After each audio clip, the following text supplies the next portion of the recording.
Hi, and welcome to Teaching Students to Avoid Plagiarism in grades 6 through 12. This is being brought to you by Grand Canyon University's Canyon Professional Development. Here is our K-12 outreach and support mission.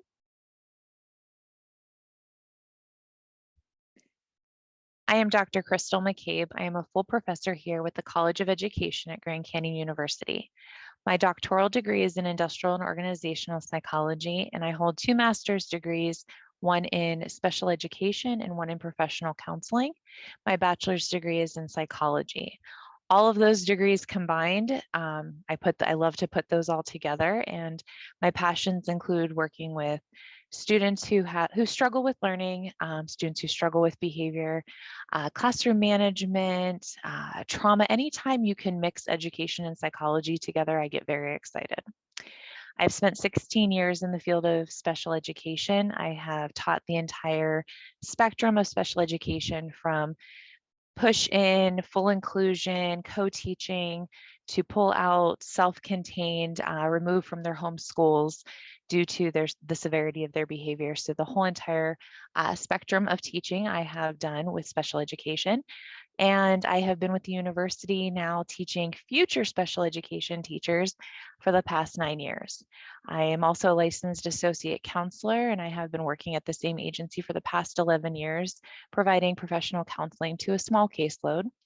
I'm a wife and a mom of 2 boys, and a mom of 2 fur babies, a cat and a dog. So that's a little bit about me, and I'm excited to be here with you today. So I loved this image because when we think about plagiarism, and how it's truly theft. It's the theft of someone else's work, someone else's ideas. And I thought that this was really cool because most of the time our students are writing papers, they're using their computers and stuff now. And it's really just, I loved the way this image looked, the idea of actual theft and really helping students to understand the severity of their actions when they are plagiarizing. So our goals and objectives for today, we want to actually discuss what is plagiarism, what are the different types of plagiarism, and then how can we teach students to effectively avoid plagiarism. So just like Joey's face here, this is an incredibly scary statistic. So the Josephson Institute Center for Youth Ethics, when they surveyed 43,000 high school students, this is what they had found, that 64% of high school students admitted cheating on a test during their last year, and 94% participated in cheating in some way. It's interesting because when I have shared this statistic in the past, some people think that that number should actually be higher. And so that really just kind of tells us. But, when I was presenting this before, and sharing this type of information, I had some people actually mention, and I thought it was incredibly true. Sometimes we are accidentally part of this statistic. And so it's not always an intentional thing. So what is plagiarism? So as you see here in the graphic, there's actually 2 different types of plagiarism taking place. So we know that plagiarism is the stealing of another person's work and pretending it's our own, whether it's intentional or unintentional. And that's the key words there, intentional and unintentional, or deliberate and accidental. So on the deliberate side, we could have the rewriting of books and articles, and that's just kind of that normal, just going and actually just taking the information. Funny story about that, my husband had told me that when he was in middle school, they had an English project where they were supposed to write a book throughout the course of the school year. And my husband loved to read. He's an absolute nerd like I am. And he would always pick up books to read. And so one time they were at the local Dollar Tree, and he had picked up one of the books at the dollar store, and he had read it and everything. And so one of the things they would do while they were writing their papers, or the story that they were writing in their class, is they had to peer edit. And so my husband gets his, classmates' story to read, and he realizes that it is completely a story he had read already, because it was a story that he had read from the Dollar Tree. And it was word for word, the kid had just literally went and copied the entire book. So that is kind of that's that deliberate plagiarism, that rewriting of a book or an article and pretending it's your own. We see a little bit more with our students that copying and pasting from web pages. And so they just go and they just like grab that paragraph, plop it over into their submission. Sometimes they might actually cite it correctly, put the quotation marks and things like that around it, or maybe they make the block quote like they're supposed to. But we see that, and maybe they just actually keep doing that. And like it mentions here, patchwork. You think of a quilt and how all of the different squares come together. The person's entire paper is nothing but literally copying and pasting chunks from other articles or books. And that last one, they're buying, downloading, or borrowing a paper. I will never forget, literally probably 9 years ago about this time, I was working at the university and found out the first example of plagiarism where I had found that they had bought work. And so I thought I had discovered this brand new phenomenon of buying work off of the internet. And so I go to my boss and I'm like, you will not believe there's websites where students are buying their papers. And he was like, yeah, I know. And so I was pretty disappointed because I thought I had discovered the holy grail or something of plagiarism, but that was not the case. It's been going on for a really long time. But students don't realize that we know, and a lot of the software that sometimes is used in schools can actually identify where these sources are coming from. And so we catch it pretty easily or pretty quickly. On the other side of this, though, we have the accidental plagiarism. So we have our students, and one of the first times I actually caught a college student level with plagiarism, it was exactly this first key point here, not knowing when and how to cite. And so this is something that when you think about it as a teacher, this is our opportunity to actually help. And that's kind of the goal of this presentation, is really helping students know what plagiarism is and how to avoid it. So part of that is actually teaching them how to cite. This is actually a hard thing, and many of us throughout our own personal educations have probably struggled with it. I know I used to have the OWL at Purdue website up constantly, going back and forth, and how is this supposed to look and what order it's supposed to go in, but not knowing exactly when and how to cite our paper. Or have you ever been the person who cites too much? Like, well, I'm not really certain, or this is a concept, especially when I was writing my dissertation. Of course, I was learning to become the expert in that area that I had chosen, but I wasn't previously. So you're putting so much thought and you're like, do I even have my own thoughts in this moment? And then is it every sentence I'm supposed to be citing this properly? And then not knowing how to paraphrase or summarize. This is really, really big. Even my students at the college level, sometimes you have writers who write way too much, way too much. And we need them to learn that art of summarizing and being able to bring it down and actually meet the word count that we're asking them to meet. Not knowing what common knowledge is. And I think this is a big one too, because we start to question ourselves. And I know that sometimes I would tell my students, you can't really get in trouble for oversighting in a sense. So if in doubt, go ahead and cite it. But a lot of times, what is common knowledge? Would everybody actually know this to be a fact, or that this quote was said by so-and-so, so then I don't really have to cite it? And so that one can be a little bit tricky sometimes too. And then this last one, recycling an old paper.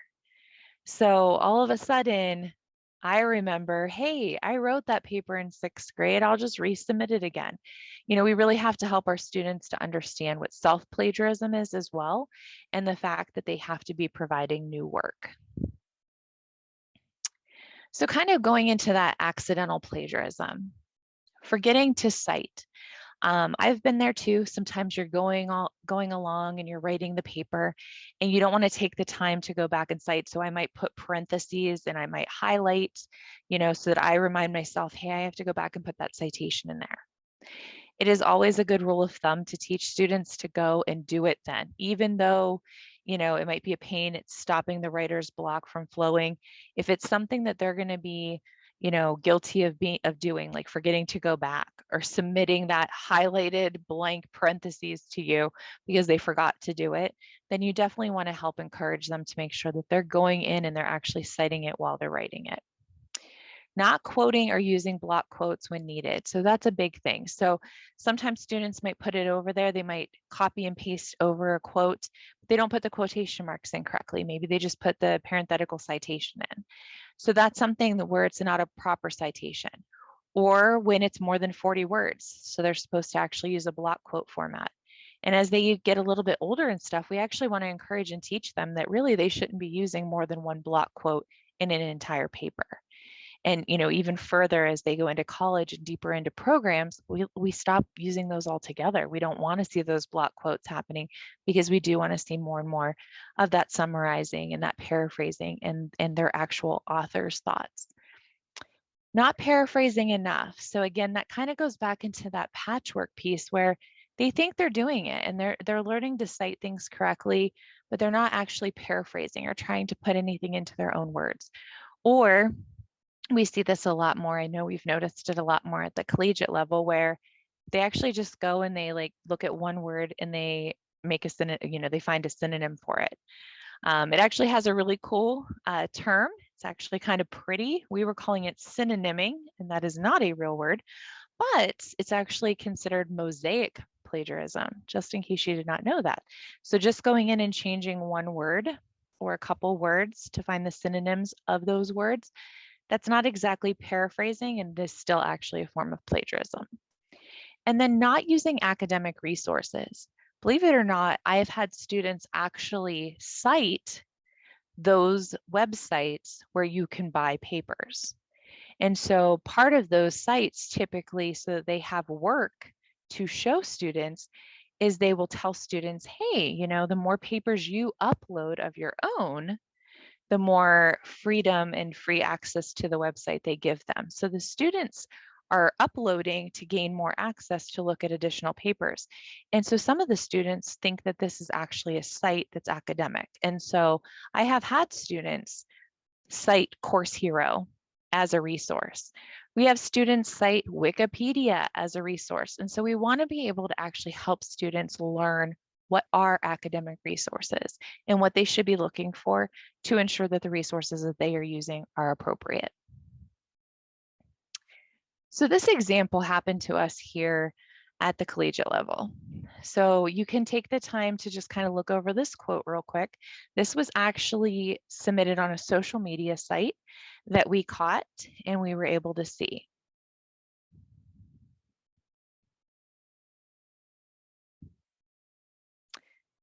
As you're reading it, how are you feeling? What are some thoughts that you have? Are there words that are sticking out to you at all about this post?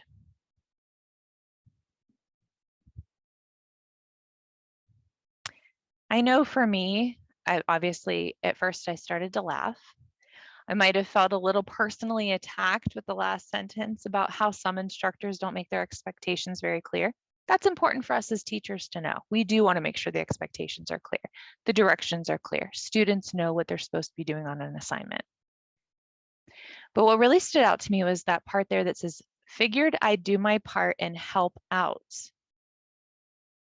There are people who may be struggling with or need help. Again, those words, help, help, help. So in some ways, this student or many students believe that they're helping. And I know, just being a mom of a teenage son, I see it all the time. They start doing their homework together and, oh, I'm helping them by showing them my paper, by giving them my answer. I'm helping, I'm helping. I'm helping my friend. Help, help, help, help, help. They don't understand that really they're not helping another person. And so we need to realize and help our students to realize that in reality, they're actually hurting them. They're harming them. By giving my friend the answer to this, it makes it look like to the teacher, like my friend knows what to do. And it's time to move on because the class knows what to do. And so that's not fair to my friend, because maybe the teacher needed to reteach or go over it more or provide some one-on-one additional instruction to the student. But by me helping them, by giving them the answer, that doesn't allow for the teacher to be able to truly and accurately assess the student in what they are able to know. So we have to really help our students to know that. So I like to look at this quote because I like to have a discussion about whether or not you think what this student did in particular is deliberate or accidental, intentional or unintentional as far as plagiarism goes. So moving on to that deliberate plagiarism. So back to the whole, I am intentionally doing this, not accidentally, intentionally doing this. I didn't manage my time well, so I'm sitting here and I'm going to copy and paste from outside sources.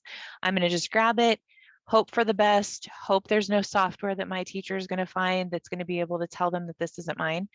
I remember when I was in college, I was double majoring in my undergrad and worked in the communication department. And back then we submitted, you know, printed papers. And one of my jobs was literally to open a folder and compare submissions to all of the past submissions for years. That I was like a human plagiarism checker. I was a Turnitin um, system all on my own. That was what my work study program was in my undergrad degree. So luckily we have come a long way since then, and we have the software that's available, or we just have Google in general. I know as a teacher, if something doesn't look right, all of a sudden the student who can't use proper grammar has beautifully written sentences, I might be alarmed. I might copy and paste it over to Google to see what comes up.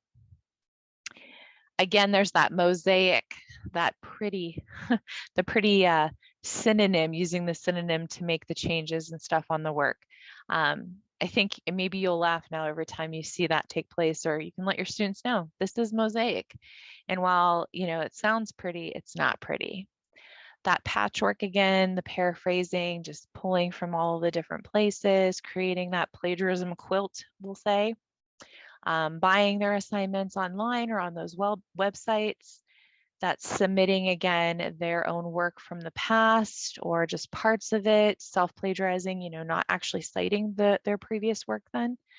And then like what I mentioned before, my husband's experience where the student had literally just taken a book and copied it. So here, what I would have you do, I'm not going to have you go through it right now, but if you use the QR code, you can look at it. This is an actual site where you can go and have your students play a game, and they put their name in, and as they go through, they actually can see these different, they're catching goblins. And then when they catch the goblin, it creates a question for them to actually show them some different ways that they can assess their knowledge about plagiarism.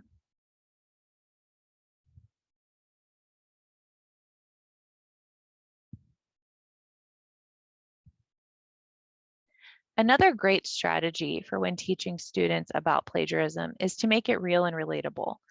So something you can do, something that could be really fun in class, something that I've done in these presentations is I have little index cards or Post-it notes, however you want to do it.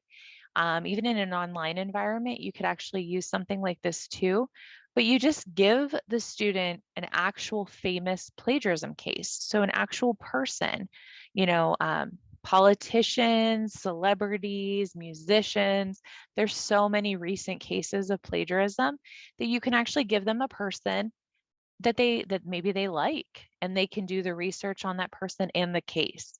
So they can actually see, you know, did Dr. Martin Luther King Jr. actually plagiarize one of his speeches? Who knows? Let's research and see. They could do it as partners, they could do it in groups, they could do it on their own, and then have them share out.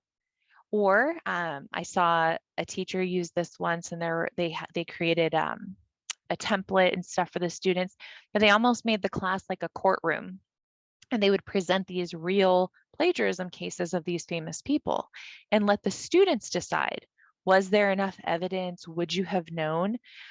Some of these things with music, I mean, sometimes the lyrics, it's like, okay, those are the exact lyrics. Sometimes the beat, the actual beat of the music and stuff, and you're like, well, I've heard this before. So that can all be parts of it where people can sue or say, hey, you've stolen my work type of thing. But there was an actual case that a person had presented to me once where it was music related, but it was they won a case where it was a vibe. The music provided the same vibe as another song.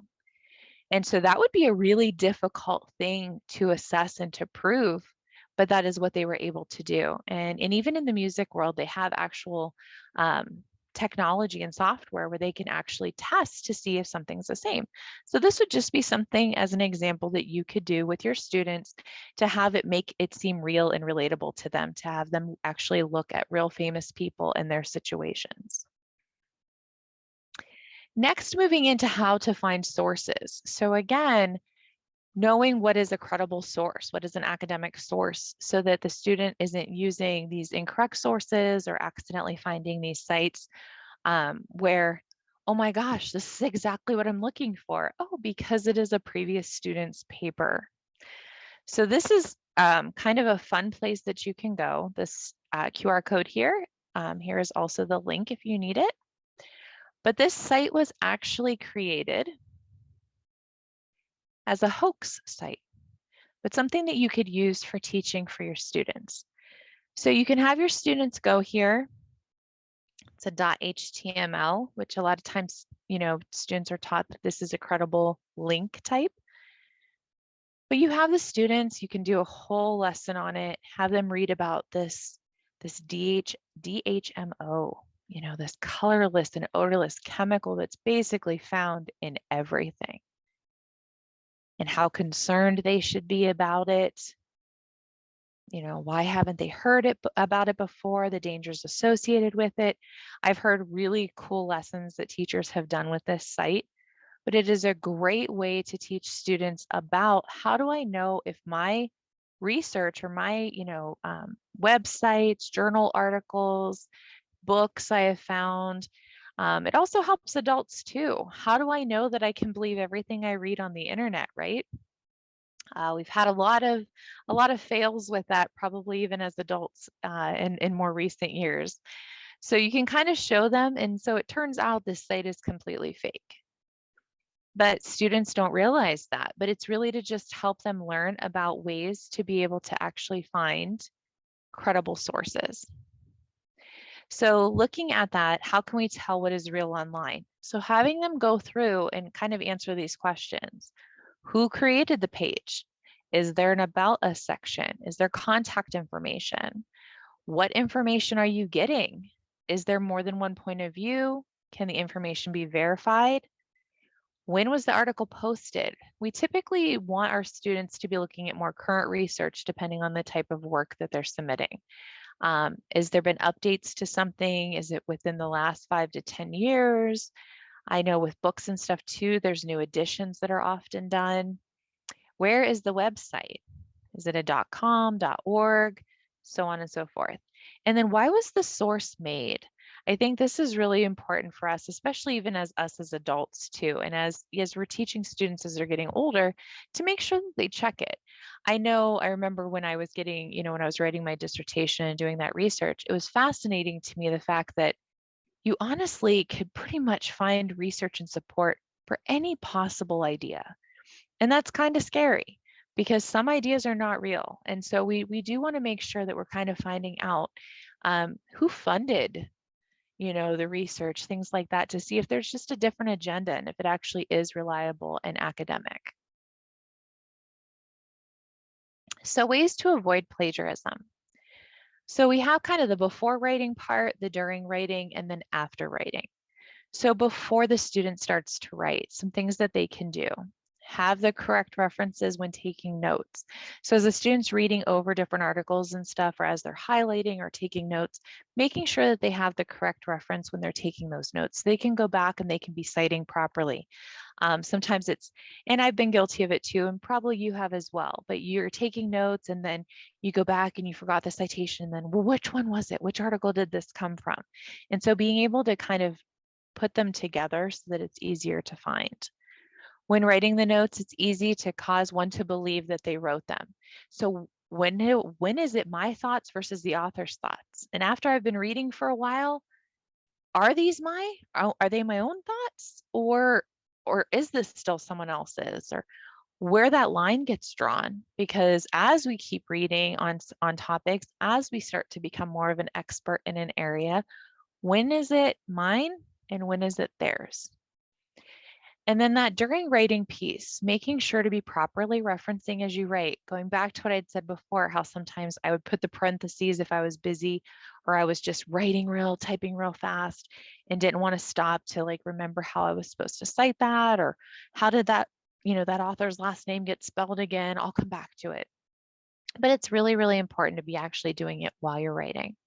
And then afterwards, after I'm done writing, going back through, checking all the references, making sure that they're included and that they're properly cited, using a software to check the work. Some schools, like I said, already have these in place and helping students to realize that the software is not to catch them, or that it's the bad guy. Oftentimes we allow the student to submit to these sites. They can check it themselves, make sure, oh, hey, wait, that's right. It caught that. I forgot to put that. That was a direct quote. It actually needed quotation marks. I need to go back and fix it. So helping students to realize that those software, that actually is their friend and it is there to help them. So there's a video here and you can use the QR code to watch it at a later time, but it's on paraphrasing. So something you could show your students, something you could watch yourself to kind of help with your lesson planning and stuff. But it's important for us to actually teach students how to paraphrase. So an example then of this, and I'll pause for a little bit to let you read it, but this is just a chunk and it's actually coming from the Owl at Purdue website because the Owl at Purdue website has actual little lessons to help you teach and practice with your students, paraphrasing and summarizing. So you can look here, and this could be an example of something you could do in your classroom where you put this bit of information up or you print it out for the students or you have them go to the site and do it themselves. But we want them to look at this information and we want them to then paraphrase information about it.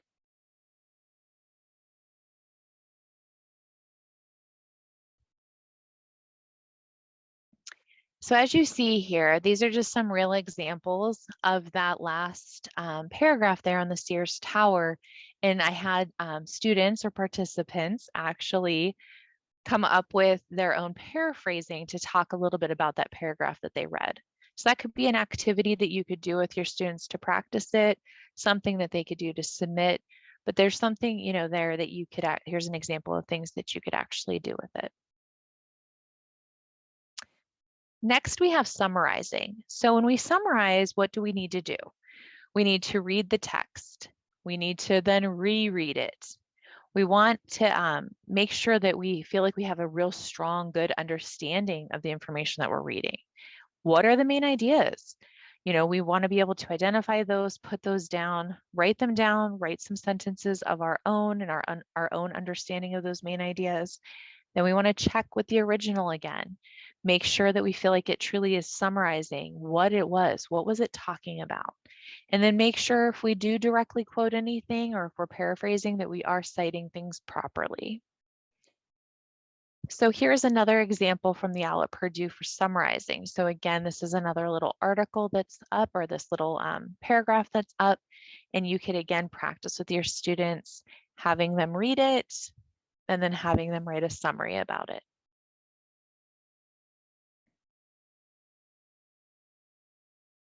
And here are some real examples of when participants did just that.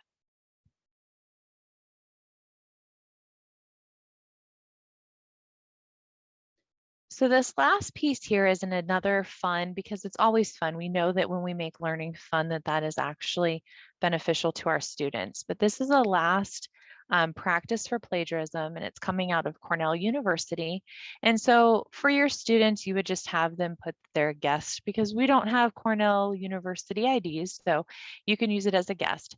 But it actually goes through different cases and has them actually practice whether or not whether or not things are plagiarized or academic integrity, are the sources academic, things like that. And it has them go through and they actually get a score at the end, which could be really helpful for you. Something that you could, maybe there's a score you want them to have before they can move forward, but really just helping to give you a chance to actually assess how they're actually doing when it comes to plagiarism. All right. And so I do hope that today you had some takeaways and some ideas of things that you could do to teach your students about plagiarism, what it is, the different types, and obviously how to avoid it. Thank you for coming today.